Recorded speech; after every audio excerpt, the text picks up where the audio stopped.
ಭಾರತದ ಸಂವಿಧಾನ ಪೀಠಿಕೆ.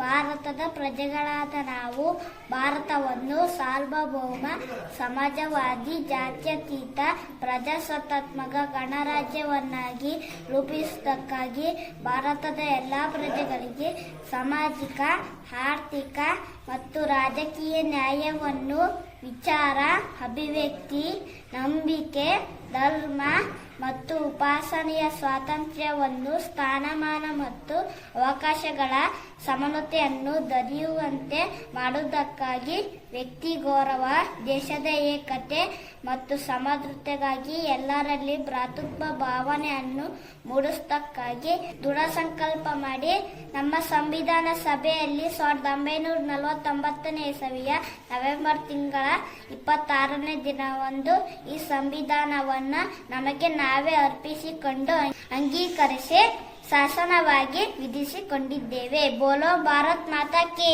ಜೈ. ನಮ್ಮ ಸಂವಿಧಾನಕ್ಕೆ ಜಯವಾಗಲಿ.